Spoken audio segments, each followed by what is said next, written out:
महाराष्ट्र में सियासी उठापटक जारी है। एनसीपी में टूट के बाद उद्धव गुट और कांग्रेस पूरी तरह से अलर्ट हो चुकी है। दोनों को टूट का डर लग रहा है कि कहीं यहां पर भी टूट ना आ जाए। इसी को लेकर आज कांग्रेस और उद्धव ठाकरे ने बड़ी बैठक बुलाई है, जो कि महाविकास आघाड़ी में दोनों है। एनसीपी में टूट के बाद दोनों पार्टियों की ये पहली बैठक है और इसमें आगे की रणनीति को लेकर चर्चा होगी। एक तरफ महाराष्ट्र में महाभारत चल रही है, तो वहीं दूसरी ओर दूसरे राज्यों में इसके साइड इफेक्ट भी देखने को मिल रहे हैं। यूपी में अखिलेश यादव की पार्टी समाजवादी पार्टी में टूट का खतरा है, तो वहीं बिहार में भी नीतीश की पार्टी जेडीयू में बड़ी सेंध लग सकती है। सभी अपना कुनबा बचाने में जुटे हुए हैं। इस बीच जयंत चौधरी भी को लेकर भी आशंकाएं जताई जा रही थी, लेकिन उन्होंने इससे इंकार कर दिया। महाराष्ट्र में एनसीपी में टूट के बाद दूसरे राज्यों में इसके साइड इफेक्ट भी सामने आ रहे हैं। ये भी खबर आप तक पहुंचाएंगे। हमारे सहयोगी हमारे साथ लाइव जुड़ेंगे, लेकिन शुरुआत इस वक्त की बड़ी खबर से। और सबसे पहले जो बड़ी खबर है वो ये कि महाराष्ट्र की सियासत में मचे उथल पुथल के बीच आज क्या होने वाला है, ये आपको जल्दी से बता देते हैं। पहली खबर ये कि अजीत नए दफ्तर का उद्घाटन करेंगे। दूसरी बड़ी खबर है शरद पवार एनसीपी ऑफिस जाएंगे। तीसरी अहम खबर है शिंदे कैबिनेट की आज बैठक होगी। चौथी खबर है उद्धव गुट ने भी आज एक मीटिंग बुलाई है। पांचवी बड़ी खबर है कि महाराष्ट्र कांग्रेस की भी आज मीटिंग होनी है।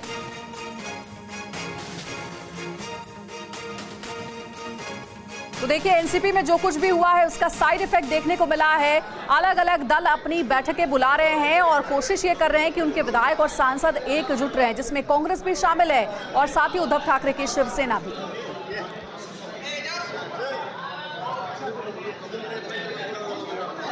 और हमारे साथ इस वक्त गौरव अग्रवाल जुड़ रहे हैं। वो शरद पवार के घर जा रहे हैं, क्योंकि शरद पवार बताया जा रहा है आज मुंबई में एनसीपी के दफ्तर जाएंगे। राजीव भी हमारे साथ जुड़ रहे हैं, गौरव हमारे साथ जुड़ रहे हैं। गौरव, आप पहुंचने वाले हैं शरद पवार के घर, लेकिन बताया जा रहा है कि दोनों खेमों में इस वक्त हलचल बहुत तेज है और आज मैराथन बैठक हर खेमे में होनी है। कांग्रेस में भी, शिंदे गुट में भी, उद्धव गुट में भी शरद पवार भी बैठक करेंगे और अजीत गुट में भी बैठक होनी है। इस वक्त क्या अपडेट्स मिल रहे हैं? देखिए निधि, बिल्कुल आप सही कह रही हैं और सबसे बड़ी बात है कि शरद पवार के घर कल से बैठकों का दौर जारी है। कल उन्होंने लीगल टीम से कंसल्ट किया है और आज फिर उनके घर पर एक बैठक चल रही है, जिसमें सुप्रिया सुले हैं, जयंत पाटिल हैं और वो सब तमाम बड़े नेता पहुंचे हुए हैं। लीगल टीम से आज भी कंसल्ट किया जा सकता है और अभी वो थोड़ी देर में ये कहा जा रहा है कि यहाँ से निकलकर वाईवी चौहान सेंटर जा सकते हैं, जहाँ वो पार्टी के दूसरे नेताओं से मिलेंगे। और कल की जो बैठक है वो सबसे अहम है, जिस पर हमारी नज़र लगी हुई है, सबकी नज़र लगी हुई है। लेकिन इस बीच जो आज का बड़ा अपडेट है वो ये है कि जो नई कैबिनेट है, जो अजीत पवार के आने के बाद सरकार में जो नई कैबिनेट बनी है, उसकी बैठक के बाद आज अजीत पवार जो अपने नए ऑफिस का उद्घाटन करेंगे, वो बड़ा मैसेज है। दोनों तरफ से रसाकशी जारी है निधि, ये बताने की कि एनसीपी पर किसका कब्जा है। और ये ठीक 1 साल पहले की याद दिलाता है, जब जो शिवसेना के साथ हुआ था और जब शिवसेना के साथ ये पूरा मामला सामने आया था। ऐसा लग रहा है रीटेलीकास्ट हो रहा है जो शिवसेना में हुआ था एकनाथ शिंदे और उद्धव ठाकरे के बीच, आज वही शरद पवार और अजीत पवार के बीच होता हुआ दिख रहा है। हमारे साथ आप जुड़े रहिएगा। एक और बड़ी खबर है, एनसीपी में टूट के बाद उद्धव ठाकरे अब सतर्क हो गए हैं। उद्धव ठाकरे ने अपने विधायकों सांसदों की बैठक बुलाई है। उद्धव गुट के सभी सांसदों विधायकों को निर्देश दिया गया है कि बैठक में मौजूद रहना जरूरी है। इससे जुड़ी एक और बड़ी जानकारी है कि आखिर एनसीपी में टूट के बाद उद्धव कैसे सतर्क हो गए। एनसीपी में टूट के बाद उद्धव ठाकरे को फिर से पार्टी टूटने का डर सताने लगा है। उद्धव ठाकरे ने आज अपने विधायकों सांसदों की बैठक बुलाई है। साथ ही शिवसेना भवन में दोपहर 12:30 बजे एक बैठक होगी। उद्धव गुट के सभी सीनियर लीडर भी बैठक में मौजूद रहेंगे। बैठक में आगे की रणनीति को लेकर के चर्चा होनी है। महाराष्ट्र में नए सियासी समीकरण को लेकर के भी इस बैठक में बात होगी। साथ ही कांग्रेस और शरद पवार के साथ अब किस तरह से आगे बढ़ना है, इस पर इस बैठक में रणनीति बनेगी। बैठक से उद्धव ठाकरे एकता का संदेश भी देंगे। राजीव, इस बैठक से कहा जा रहा है कि उद्धव ठाकरे एकता का संदेश देंगे, लेकिन क्या अभी भी उद्धव ठाकरे को यह डर सताने लगा है कि कहीं ऐसा ना हो कि उनके कुछ और विधायक टूट जाएं और चले जाएं एकनाथ शिंदे के पास? क्या ऐसी भी खबरें हैं अंदर खाने से? बिल्कुल, देखिए ये तो जमीनी हकीकत है कि उद्धव ठाकरे को डर सता रहा है और इसी डर की वजह से उन्होंने आज ये बैठक बुलाई है। इसके पहले उन्होंने इस तरह की बैठक नहीं बुलाई थी। अक्सर जब बैठक बुलाते थे तो उसमें किस तरह से पार्टी को लेकर रणनीति बनानी है, कहां पर मोर्चा निकालना है, कहां पर सभाएं करनी है, उसको लेकर चर्चाएं होती थी। लेकिन जिस तरह से एनसीपी में बगावत हुई है और एनसीपी दो फाड़ हो गई है, तो अब उद्धव ठाकरे को ये डर सता रहा है कि जो उनके बचे हुए विधायक है या सांसद है वो भी उनका साथ छोड़ सकते हैं। डर कांग्रेस को भी सता रहा है। हालांकि कांग्रेस का यह कहना है कि उन्होंने जो बैठक बुलाई है विरोधी पक्ष नेता जिस तरह से जयंत पाटिल ने जितेंद्र आव्हाड को डिक्लेयर कर दिया उसको लिए, लेकिन अंदर खाने की खबर यही कि कांग्रेस को भी डर सता रहा है कहीं ऐसा ना हो कि कांग्रेस के जो विधायक है वो भी उनका साथ छोड़ दे, क्योंकि कांग्रेस के भी कई ऐसे विधायक हैं जिनको लेकर कई हर दल में इस वक्त सतर्कता बढ़ गई है कि कहीं उनके जो नेता हैं वो उनसे छिटक कर दूसरे पाले में ना चले जाएं। राजीव, आपके पास आएंगे। इस वक्त एक बड़ी खबर आ रही है, बड़ी खबर ये आ रही है दिल्ली से। सुप्रीम कोर्ट पहुंचा शिवसेना विवाद। एक बार फिर उद्धव गुट के विधायक ने दाखिल की है याचिका। बागी विधायकों की अयोग्यता पर जल्द फैसला करने की मांग सुप्रीम कोर्ट से की गई है। विधायक सुनील प्रभु ने ये याचिका दाखिल की है। जो एमएलएस की अयोग्यता है उसको लेकर जल्द फैसला सुप्रीम कोर्ट ले, इसी बारे में याचिका है। पीयूष पांडे और ज्यादा जानकारी के साथ हमारे साथ जुड़ गए हैं। पीयूष, उद्धव गुट की तरफ से एक याचिका दाखिल की गई, कब फिर से सर्वोच्च अदालत पहुंचा है ये मसला, क्या कुछ कहा गया है, मांग क्या की गई है? देखिए, याचिका सुनील प्रभु की ओर से दाखिल की गई है। उद्धव ठाकरे गुट के ये हैं और इन्होंने ये सीधे तौर पर कहा है कि सुप्रीम कोर्ट ने जो 11 मई को जो फैसला अपना दिया था उसमें सीधे तौर पर कहा था कि स्पीकर अयोग्य जो विधायक हैं, बेसिकली जिनके खिलाफ पहले से मामला लंबित है स्पीकर के सामने, 16 कुल विधायक हैं, उनके खिलाफ जल्द से जल्द कार्रवाई करे और उचित समय में ये निपटारा करे।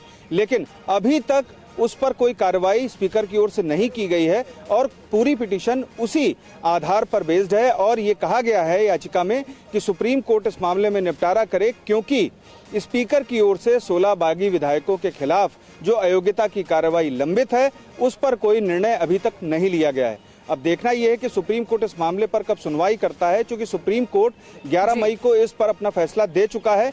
हालांकि उस फैसले में सीधे तौर पर सुप्रीम कोर्ट ने कह दिया था कि स्पीकर जो बागी विधायक हैं जिनके खिलाफ अयोग्यता की कार्रवाई लंबित है उन पर उचित समय में निर्णय ले। जी, बहुत शुक्रिया आपका पीयूष पूरी अपडेट देने के लिए। तो सुप्रीम कोर्ट पहुंचा है शिवसेना का विवाद और कहा जा रहा है कि बागी विधायकों पर जल्द ही कोई फैसला लिया जाए, यही मांग के साथ याचिका डाली गई है। देखिए, इस बीच एक और बड़ी खबर है। शिंदे गुट के मंत्री के दावे के बाद कांग्रेस भी अलर्ट मोड में आ गई है। एनसीपी में टूट के बाद कांग्रेस की सबसे बड़ी बैठक बुलाई गई है। कांग्रेस भवन में आज बैठक होगी। कांग्रेस के सभी विधायकों को बैठक में मौजूद रहने के निर्देश दिए गए हैं। साथ ही गुलाब राव पाटिल ने किया है कांग्रेस में टूट का दावा। देखिए, कांग्रेस में भी टूट के दावे किए जा रहे हैं और इसी डर को लेकर के अब कांग्रेस कहा जा रहा है कि एक बैठक बुला रही है और इस बैठक में अपने विधायकों सांसदों को एकजुट रहने के निर्देश दिए जाएंगे।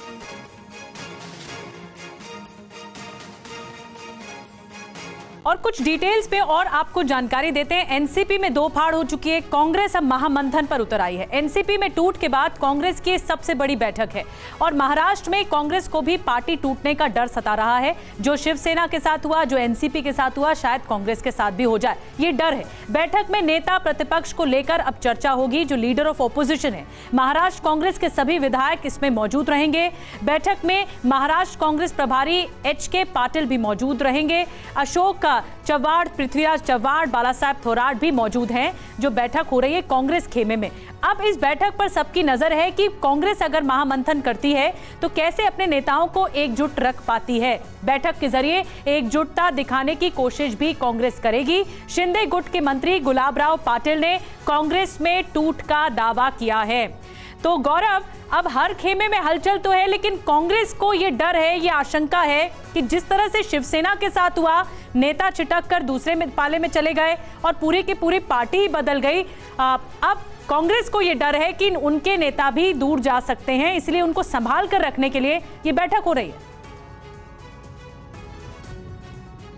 नहीं, इसके अलावा ये तो है ही डर, तमाम इन विपक्षी पार्टियों को डर तो है ही नहीं, लेकिन एक और बड़ा मुद्दा है जिसको लेकर कांग्रेस में मंथन होगा और वो है लीडर ऑफ अपोजिशन। देखिए, एनसीपी के पास क्योंकि विधायक ज्यादा थे उस वक्त और इसलिए उनको ये लीडर ऑफ अपोजिशन का पद मिला था, लेकिन अजीत पवार ने जिस तरह से बगावत की है और वो दावा कर रहे हैं कि 40 विधायक को अगर अपने साथ ले गए तो शरद पवार के खेमे के पास अब वो पावर या कहें नंबर नहीं बचता कि उनके पास LOP का पद हो। और बाला साहब थोराट ने कल भी कहा था कि जिस जिसके पास नंबर ज्यादा होगा उसके पास लीडर ऑफ अपोजिशन का पद होगा। तो कांग्रेस में इस बात को लेकर भी निधि बहुत चर्चा चल रही है अंदर खाने, और हो सकता है कि आज उस पर एक फॉर्मल डिस्कशन हो कि क्या अब जो महाविकास अघाड़ी है, जिनके पास अगर तीनों को मिला ले, उद्धव गुट, शरद पवार का एनसीपी का गुट और इधर कांग्रेस, तो 74 के आसपास इनके पास संख्या बचती 70 से 74 की, जिसमें सबसे बड़ी पार्टी कांग्रेस है।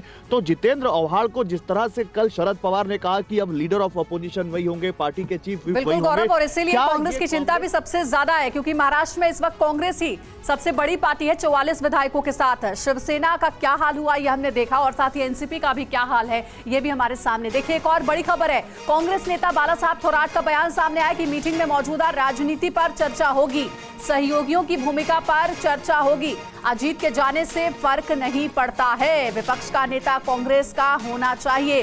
राजीव, क्या विपक्ष का नेता कांग्रेस का ही होगा? क्योंकि थोराट तो ये कह रहे हैं कि अजीत पवार के जाने से, उनके साथ जो विधायक है उनके जाने से हमारी पार्टी पर, शरद पवार पर कोई असर नहीं पड़ेगा।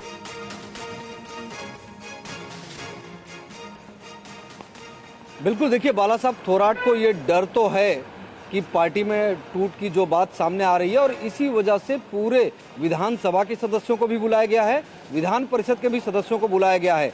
रही एलओपी की बात, तो पहले ही दिन उन्होंने क्लियर कर दिया था कि एनसीपी में जिस तरह से दो फाड़ हुआ है, तो अब विधानसभा में उनके पास नंबर ऑफ एमएलए ज़्यादा हैं, तो उनका ही विधायक जो है वो विधानसभा में विरोधी पक्ष नेता चुना जाना चाहिए। जिस तरह से एनसीपी यानी कि शरद पवार खेमे ने एक तरफा ये निर्णय लिया था कि जितेंद्र आव्हाड को विरोधी पक्ष नेता घोषित कर दिया एक प्रेस कॉन्फ्रेंस में, और उसके बाद कांग्रेस का रिएक्शन आया था, नाना पटोले ने भी इस पर अपना रिएक्शन दिया था कि ये उचित नहीं है, ये पार्टियों को एक साथ बैठकर निर्णय लेना चाहिए। जाहिर बात है कि एलओपी का मसला तो है ही, लेकिन सबसे बड़ा विषय यह है कि पार्टी क्या कांग्रेस में भी उसी तरह से पार्टी में दो फाड़ होने की कोई संभावना है? पार्टी के जो विधायक हैं वो भी कांग्रेस का साथ छोड़ सकते हैं क्या? इसीलिए विधान परिषद और विधानसभा दोनों सदस्यों को बुलाया गया है। साथ साथ में एचके पाटिल दिल्ली से मुंबई पहुंचे हैं जो इस बैठक में शामिल हो रहे हैं। इसके अलावा यानी कि आने वाले 2-3 दिन बहुत ही अहम है जिसमें बहुत कुछ साफ हो जाएगा, तस्वीर क्लियर हो जाएगी। हमारे साथ आप जुड़े रहिएगा। देखिए एक और बड़ी खबर है, अजीत पवार अपने घर से निकल गए हैं और एनसीपी के नए दफ्तर का आज उद्घाटन करने वाले हैं। मंत्रालय के सामने है एनसीपी का नया दफ्तर। जाहिर है कि दफ्तर का उद्घाटन करने के साथ ही अजीत पवार ये बताना चाह रहे हैं कि एनसीपी उनकी है और एनसीपी के नए मुखिया वो हैं। इसीलिए आज एनसीपी के नए दफ्तर का उद्घाटन किया जाना है। कहा जा रहा है अजीत पवार की ओर से कि एनसीपी के सबसे ज्यादा विधायकों का समर्थन हमें प्राप्त है, इसलिए एनसीपी पार्टी हमारी होती है। हालांकि बाला साहब थोराट ये कह रहे हैं कि अजीत पवार और उनके विधायकों के जाने से हमें कोई फर्क नहीं पड़ने वाला है। तो देखिए बहुत बड़ी खबर है, तस्वीरें भी आपको दिखा रहे हैं। अजीत पवार अपने घर से निकले हैं और आज नए ऑफिस का उद्घाटन उन्हें करना है, एनसीपी के नए दफ्तर का उद्घाटन करना है। देखिए जो इस वक्त सियासी घटनाक्रम चल रहा है उसके बारे में आपको हम तस्वीरों के जरिए पूरी अपडेट दे रहे हैं। राजीव हमारे सहयोगी हमारे साथ जुड़े हुए। राजीव, अजीत पवार निकल चुके अपने घर से, नए दफ्तर का उद्घाटन आज करना है जिससे वो ये बताने की कोशिश कर रहे हैं कि एनसीपी अब उनकी है, भले शरद पवार गुट से जो भी बयान सामने आए। बिल्कुल, देखिए दरअसल अजीत पवार और शरद पवार एक ही परिवार से आते हैं, तो वो इस तरह की स्थिति अभी तक जो बयानबाजी हुई है उसमें कहीं ऐसा नजर नहीं आया कि अजीत पवार ने शरद पवार पर कोई टिप्पणी की हो या शरद पवार या सुप्रिया सुले ने कोई टिप्पणी अजीत पवार पर की हो। इसी वजह से पार्टी दफ्तर पर जो कब्जे की बात है वो अभी तक सामने नहीं आई है कि कोई कार्यकर्ता या नेता जो इसने दावा किया हो कि जो पुराना एनसीपी का दफ्तर है वो अजीत पवार उस पर कब्जा करेंगे। हालांकि जब अजीत पवार ने पहली प्रेस कॉन्फ्रेंस ली, उन्होंने कहा कि एनसीपी हमारी है, तब बड़े पैमाने पर बड़ी संख्या में एनसीपी शरद पवार के समर्थक जमा हो गए थे बेलाड पियर के एनसीपी दफ्तर के बाहर। उन्हें यह आशंका थी कि जिस तरह से एक साल पहले शिंदे के समर्थकों ने कई पार्टियों पर कब्जा कर लिया था उसी तरह यहाँ पर भी ना हो। लेकिन अब अजीत पवार अपना खुद का एक दफ्तर खोल रहे हैं, उसका आज उद्घाटन होगा कैबिनेट मीटिंग के बाद। बिल्कुल नया दफ्तर है और ये मंत्रालय के बिल्कुल मंत्रालय से बिल्कुल लगा हुआ है। बिल्कुल राजीव, मैं आपके पास आऊंगी और इसी नए दफ्तर का उद्घाटन भी करेंगे। देखिए गौरव, ये नया दफ्तर का उद्घाटन ये बताता है कि एनसीपी में असंतोष इस कदर हावी था और जमीन से जुड़ा हुआ असंतोष था, इसीलिए ये हालत हो गई कि पार्टी दो फाड़ हो गई।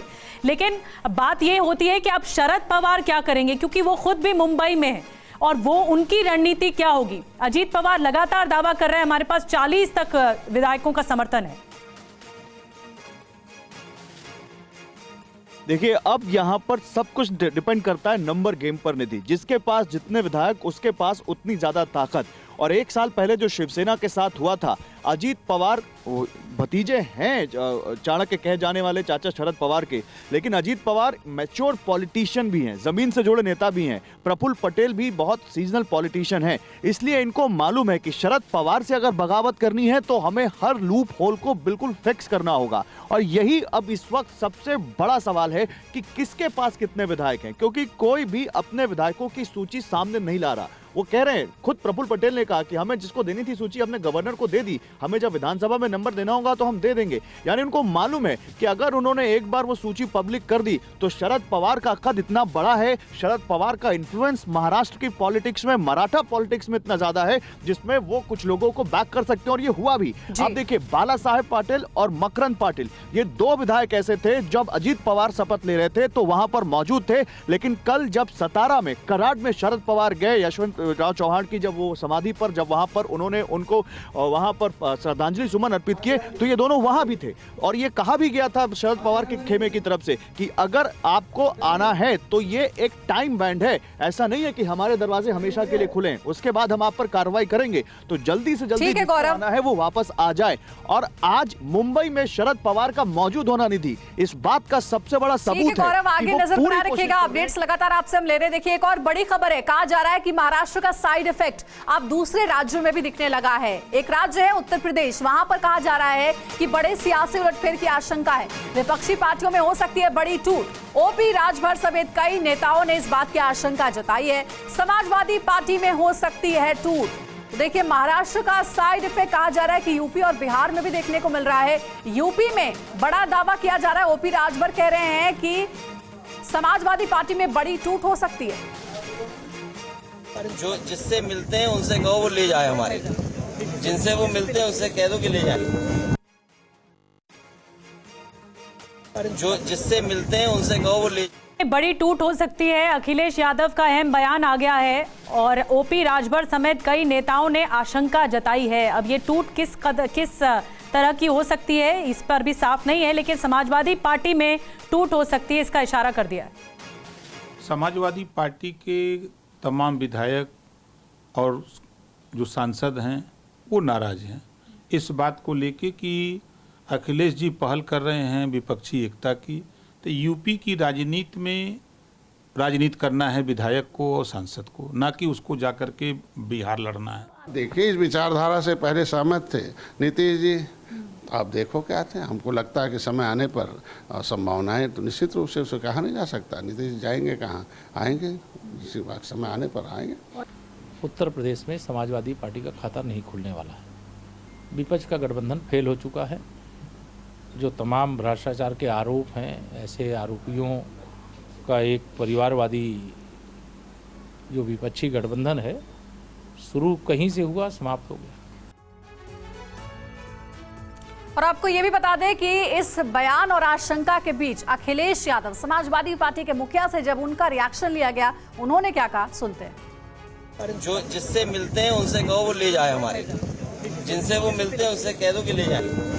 जो जिससे मिलते हैं उनसे कहो वो ले जाए, हमारे जिनसे वो मिलते हैं उनसे कह दो कि ले जाए।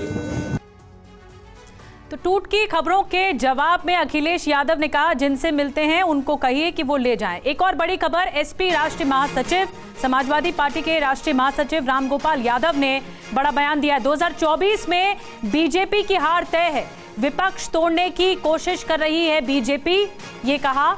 एनसीपी में टूट को लेकर रामगोपाल ने बड़ा बयान दिया है। शरद पवार पहले से ज्यादा मजबूत हो गए हैं।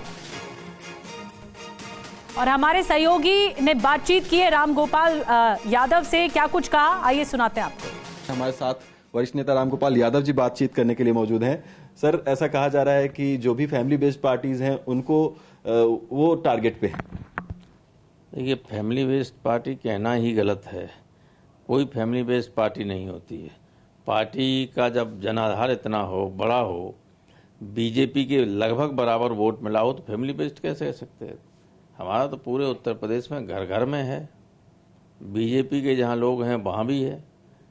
तो ये सही है कि बीजेपी कोशिश कर रही है हर जगह विपक्ष को तोड़ने की। लोकतंत्री व्यवस्था में ये पूरी तरह से अनैतिक है। अगर आप विपक्ष को रहने नहीं देना चाहते, इसके मानी आपकी मानसिकता तानाशाही वाली है। एक पार्टी के शासन का मतलब है अधिनायकवादी शासन, अथॉरिटेरियन स्टेट बनाना चाहते हो। अगर ये बनाना चाहते हो तो अलग मंशा है। डेमोक्रेसी में सही तरीके से लोग काम करें और जनता इसको जिसको चुनना चाहे उसको चुने। और महाराष्ट्र की हर सियासी हलचल इस वक्त टीवी9 भारतवर्ष पर आप देख रहे हैं। टीवी9 पर अजित पवार गुट के दूसरे बड़े चेहरे माने जा रहे प्रफुल्ल पटेल, उन्होंने दावा किया है कि शिंदे सरकार को समर्थन देना पार्टी का फैसला था। विधायक चाहते थे कि शिंदे सरकार को समर्थन दें। वहीं विपक्षी एकता पर भी उन्होंने कहा है कि पटना में विपक्ष की बैठक में मतभेद था, एक कमरे में बैठने से कुछ नहीं होता। हमारे साथ जुड़े हुए हैं प्रफुल्ल पटेल जी। प्रफुल्ल जी, मेरा सबसे पहला सवाल तो यह है कि मैं आपको एड्रेस कैसे करूं आज। प्रफुल्ल पटेल जी आगे क्या, और यही हमारे साथ एक बड़ा टेक्निकल प्रॉब्लम भी है, मैं प्रफुल्ल पटेल जी के आगे क्या लिखूं, प्लीज बताइए जरा। Praful Patel, national working president of the NCP, that is my qualification ji. इसके अलावा और क्या मैं कहूं। लेकिन प्रफुल्ल जी, अब सवाल खड़ा यह होता है कि एक ट्वीट आया शरद पवार जी का, उसमें लिखा कि I as the national president Nationalist Congress Party hereby order removal of the names of Shri Sunil Tatkare and Shri Praful Patel from the register of members of NCP party for anti party activities.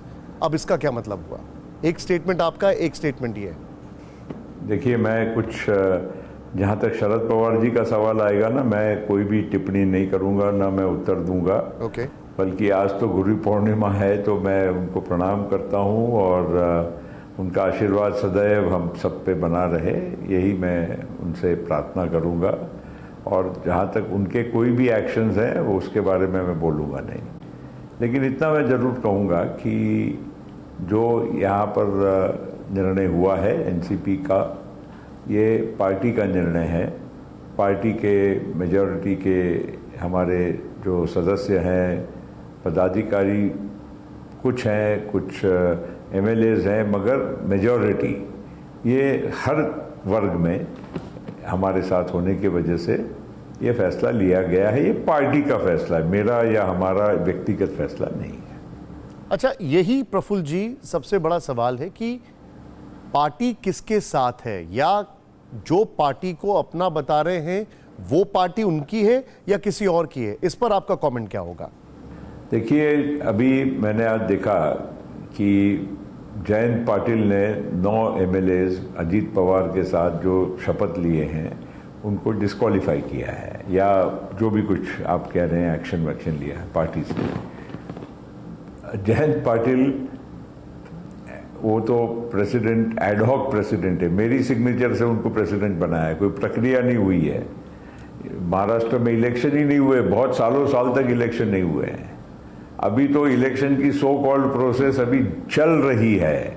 अभी तो कुछ चंद डिस्ट्रिक्ट्स की इलेक्शन की प्रोसेस जारी हुई है, और उसके पहले जयंत पाटिल साहब अपने आप को मेरे लेटर पे, मैं तो कहूँगा कि वो एडहॉक प्रेसिडेंट है, क्योंकि 3 साल वो रहने के बाद 2022 में मैंने as a national vice president मेरे सिग्नेचर से उनको प्रेसिडेंट, सारे देश की सभी स्टेट्स के जो भी जहाँ पर हमारी इकाइयाँ हैं उनके प्रेसिडेंट्स अपॉइंट किए थे, और वो प्रेसिडेंट्स अपॉइंटेड नहीं है in the sense they are not elected and neither they have any sanctity. क्योंकि उसकी वजह है कि चुनाव की प्रक्रिया जब तक नहीं होती है तब तक हमारे कॉन्स्टिट्यूशन जो पार्टी का है, जो हमारे रूल्स रेगुलेशंस है, उसमें तो चुनाव के बाद ही आप अध्यक्ष बन सकते हो। तो इसलिए जो हमारे अजीत पवार साहब और 9 लोगों के ऊपर एक्शन ली गई है वही एब इनिशियो गलत है, इलीगल है। इसलिए जयंत पाटिल साहब किसी को निष्कासित करे, कोई व्हिप को वहाँ पर विधानसभा में, या लीडर के, कल मैंने देखा कोई टीवी में कि वो कह रहे थे कि फलां आदमी हमारे पार्टी का लीडर होगा, विधानसभा में विरोधी पार्टी का लीडर होगा, दूसरे ओर व्हिप हमारी ये फलाना आदमी रहेगा। ये सब बातें कोई भी कानूनी तौर से ये जस्टिफाई नहीं हो सकती, क्योंकि पार्टी के कॉन्स्टिट्यूशन में चुनाव की प्रक्रिया का एक तरीका है और वो तरीका कहीं भी फॉलो हुआ नहीं है। ठीक है प्रफुल्ल जी, एक बात बताइए, अब मैं आपसे लेना चाहूंगा क्लैरिटी नंबर्स के ऊपर। आपके साथ अभी कितने नंबर्स हैं, क्या क्या आंकड़े हैं, व्हाट इज द कैलकुलेशन? भाई देखिए, जब तक नंबर नहीं होते तो कोई ऐसा एक्शन होता क्या जी? भरपूर मेजॉरिटी है, और भी लोग अभी आने वाले बाकी है, जो कुछ एक दो लोग विदेश में उन्होंने भी फोन करके कह दिया है, बाकी भी लोग संपर्क कर रहे हैं, और इसलिए नंबर तो पूरा आंकड़ा पार हो चुका है। जो किसी भी तरह से आप सोचोगे कि नंबर की बात, तो बिल्कुल इसमें कोई आप मतलब प्रश्न चिन्ह ना लगाएं। और केवल विधायकों का नंबर नहीं होता है, पार्टी के एक पूरी पार्टी होती है, पार्टी की प्रक्रिया में जो लोग शामिल होते हैं, जो पुराने जो पदाधिकारी, जो हालांकि वो भी, उनकी भी कोई लीगल पोजीशन नहीं बनती है, लेकिन हालांकि चलो एक पार्टी होती है, जयंत पाटिल एडॉक प्रेसिडेंट थे, तो एडॉक जितने भी ऑफिस बेरर्स है पार्टी के, वो सारे लोग कहीं भी किसी भी स्तर पे आप देखोगे तो इस निर्णय के साथ वो शामिल हैं। और मैं आपको एक बात बताना चाहता हूं कि देखिए ये क्या हुआ था कि हमारी महाविकास आघाड़ी की सरकार बनी 2019 में, आपको तो और सबको मालूम है कि हमारी कोई प्राकृतिक ये अलायंस नहीं है महाविकास आघाड़ी। कांग्रेस और एनसीपी मिलके चुनाव लड़े थे, हम दोनों की मिलके 98 जगह थी। शिवसेना और बीजेपी बल्कि साथ में लड़े थे, उनकी एब्सोल्यूट मेजॉरिटी 160-65 के ऊपर उनकी जगह चुनकर आई थी, और इन दोनों का सरकार बनने का प्रश्न ही नहीं था, बनती ही। उनमें आपस में विवाद हुआ, हमने सरकार में, चलो ठीक है, उस जिसको कहते हैं कि दो लोगों की लड़ाई में हमने साथ दे दिया और महाविकास आघाड़ी बन गई। लेकिन कोई हमारा प्राकृतिक अलायंस नहीं है, क्योंकि शिवसेना के साथ तो हमारा भी, जिस तरह से बीजेपी और शिवसेना का 25 साल का अलायंस रहा है, हमारा भी तो 25 साल से शिवसेना और हमारा उनके साथ लड़ाई ही थी। बल्कि जहां तक विचारधारा की बात करते हैं तो एक प्रकार से देखा जाए तो शिवसेना की विचारधारा बीजेपी से भी ज्यादा, एक प्रकार से जिसको बोलते हैं अंग्रेजी में शब्द रेडिकल। तो ये हमने सरकार बनाई तो कोई हमारा कोई प्राकृतिक अलायंस नहीं था, फिर भी बनाई, चलो ठीक है, सरकार बन गई। सरकार गिरी जब एकनाथ शिंदे जी का, जब सूरत और गुवाहाटी में जो एमएलएस के साथ का उनका दौरा हो रहा था, तब हमारे सारे एमएलएस, एनसीपी के जो सारे एमएलएस थे, सारे मंत्री थे, मंत्रियों ने तो इवन एक लेटर बनाया शरद पवार जी के लिए, और सारे एमएलएस जाके शरद पवार जी को जाके मिलकर आए कि भाई आप हमको कैसे भी करके इस सरकार में हमको भी समावेश कर लीजिए, शामिल करवा दीजिए, ताकि हमारे डेवलपमेंट के काम हो, हमारे भी इस मतलब अलायंस में और जो सत्ता है उसमें हमारी भी साझेदारी हो। मैं ये नहीं कहूंगा कोई निर्णय हुआ, मैं ये नहीं कहूंगा, लेकिन एमएलएस की मंशा की बात बोल रहा हूं। लेकिन क्या और इसलिए सारे लोगों ने, तब से ही मैं देख रहा हूं। लेकिन देखिए, मेरा यहाँ पे दो सवाल होते हैं। पहला सवाल ये है कि आपने जो बताया उसके आधार पर क्या मैं ये आपसे पूछ सकता हूं कि आपके एमएलएस सत्ता में ही क्यों रहना चाहते हैं? मैं ये सत्ता की बात नहीं कर रहा हूं। तो मैं जब फिर हमने शिवसेना के साथ अलायंस क्यों किया? हमको नहीं करना चाहिए था, हमारे को तो बहुमत था ही नहीं, हमने विरोध में बैठना था। तो फिर एक बात बताइए, हमने फिर सरकार क्यों बताई? तो बीजेपी के साथ भी आपकी आइडियोलॉजी, हर राजनीतिक पार्टी, हर नहीं, तो फिर शिवसेना के साथ कौन सी कर रही थी? ये बात नहीं है। देखिए, सत्ता के लिए ही वो सरकार बनी ना महाविकास आघाड़ी की, कि और कोई वजह से बनी? सत्ता के लिए बनी। और मैंने आपको ये भी कहा कि जब हमारी सरकार जो महाविकास आघाड़ी की जब नजर आ रही थी कि गिर रही है, तब भी हमारे विधायकों ने और हमारे जो मंत्री थे सारे, इंक्लूडिंग जयंत पाटिल साहब, ये सब लोगों ने कहा कि नहीं, किसी भी तरह से सरकार में, अगर अगली सरकार में हमारी हिस्सेदारी होती है तो अच्छी बात होगी हमारे लिए। ठीक है। तो ये मैं ये नहीं कह रहा हूं कि कोई फैसला हुआ, लेकिन मेरा ये कहना है कि मंशा तो सभी ने जताई ना, तब से ये प्रक्रिया एक प्रकार से किसी न किसी तरह से माध्यम से ये बात चर्चा में आते रही कि भाई हमको सरकार में जाने की कोशिश करना चाहिए। कौन सी, और आज वो कौन सी ताकत है या वो कौन सी जरूरत है जिसकी वजह से आपका बीजेपी के साथ या एकनाथ शिंदे की जो सरकार है उसके साथ ये अलायंस अब हो गया है? इसकी क्या वजह है, क्या जरूरत है? नहीं, वजह कुछ नहीं है। मैंने आपको कहा ना कि हमारी पार्टी में, और दो बातें मैं आपको बहुत स्पष्ट बताता हूँ, दो बातें बहुत क्लियर है और मेरे जैसे लोगों के लिए तो बहुत क्लियर है। पहली बात तो यह है कि सबसे बड़ी बात कि आज देश में प्रधानमंत्री नरेंद्र मोदी जी के नेतृत्व में जो देश की प्रगति हुई है और हो रही है और आगे भी होगी, और जिस तरह से उन्होंने अच्छा एक कुशल प्रशासन नेतृत्व जो देश को प्रदान किया है, आज देश में, देश के बाहर भारत की जो एक मतलब सम्मान की जो एक नज़रिए से देखा जाता है, और स्टेबल गवर्नमेंट, ये सारी बातें महत्वपूर्ण हैं। दूसरी ओर जहाँ तक विपक्ष है, बिखरा हुआ है, बटा हुआ है, उस विपक्ष की भी जो परिस्थिति है, और मैं पटना गया था कुछ दिनों के पहले, वहाँ पर कई चीज़ों पे मतभेद हैं और एक रूम में बैठ जाने से कोई ऑल्टरनेटिव पर्यायी सरकार और लोगों को बहुत खुशी होगी, ऐसी बात नहीं है। लोगों को भी ऐसा लगने वाला है कि भाई देखिए, हम आगे जिसको भी वोट देंगे ये सरकार में मिलके बना पाएंगे कि नहीं बना पाएंगे, ये एक संग रह पाएंगे कि नहीं रह पाएंगे। इनकी अभी जैसे कई पार्टियों में, प्रफुल्ल जी आप ये बड़ी बात बताइए, कई मुद्दों पर आज भी कह रहे हैं कि दिल्ली के ऑर्डिनेंस में कांग्रेस और आप में जो विपक्ष की बैठक हुई पटना में, क्या आप ये कह रहे हैं कि उसके अंदर भी बहुत जबरदस्त मतभेद हैं? क्या आप ये कह रहे हैं?